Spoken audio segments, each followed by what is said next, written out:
Du jour appelle les questions au gouvernement. Et la première question est posée par Monsieur Jean-Yves Bony. Merci, Monsieur le Président. Ma question s'adresse au ministre de l'Agriculture. Monsieur le ministre, l'application de la nouvelle carte des zones dites défavorisées serait dramatique pour de nombreux éleveurs, déjà fortement touchés par la crise et qui se battent au quotidien pour s'assurer un salaire décent. Or, la réponse que vous avez faite à notre collègue hier ne nous satisfait pas. L'agriculture est en crise depuis plus de 4 ans. 4 ans maintenant que nos agriculteurs tentent d'optimiser leur exploitation, de minimiser leurs charges au maximum dans un contexte très difficile. Lors de ses vœux au monde agricole le 25 janvier dernier, le président de la République a annoncé la signature imminente de l'accord de libre-échange entre l'Union européenne et le Mercosur.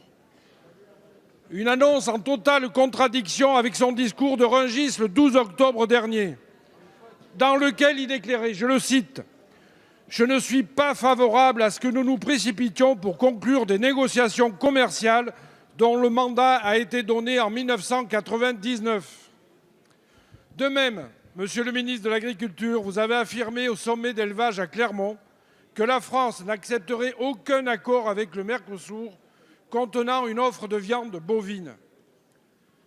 Face à ces déclarations contradictoires, comment voulez-vous que nos éleveurs retrouvent la confiance? Je ne vais pas rappeler ici les dangers de cet accord, tant au niveau de la traçabilité des viandes que des distorsions de concurrence qui pourraient à terme abaisser les prix de 10% et faire disparaître 25 à 30 000 emplois dans ce secteur.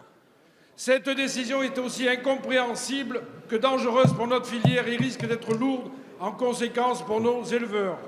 Vous dites vouloir favoriser un modèle d'élevage français durable, aux garanties incomparables sur le plan sanitaire et efficace dans la lutte contre le changement climatique. Merci, Monsieur le député. La parole est à Monsieur Stéphane Travert, ministre de l'Agriculture et de l'Alimentation.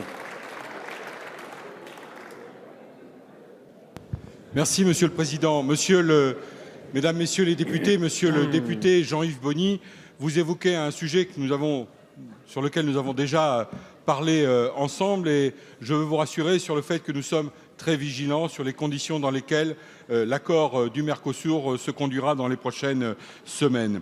Je l'ai déjà dit et je le répète, la France souhaite avancer avec le Mercosur, mais dans le contexte politique actuel, il est essentiel d'aboutir à un résultat équilibré et à ce stade, le compte n'y est pas sur nos intérêts offensifs. En matière d'indication géographique, nous devons obtenir un résultat cohérent avec l'effort de montée en gamme de nos différents producteurs et qui contribue à étendre au continent américain l'approche indication géographique et la reconnaissance du patrimoine agroalimentaire européen qu'elle incarne. En matière de droits de douane sur les biens agricoles transformés, en particulier sur le secteur laitier et au-delà sur le secteur agricole et sur les biens industriels, les services et les marchés publics, les ouvertures que nous attendions du Mercosur en décembre n'ont pas été faites. Nous n'avons pas non plus, à ce stade, d'engagement crédible du Mercosur sur la mise en œuvre effective de ses obligations légales en matière sanitaire, suite aux manquements identifiés l'année dernière sur la sécurité sanitaire des aliments et notamment au Brésil. Et dans ce contexte, nos sensibilités agricoles en éthanol, en sucre, en volaille et en produits des RUP ne doivent pas faire l'objet de nouvelles concessions.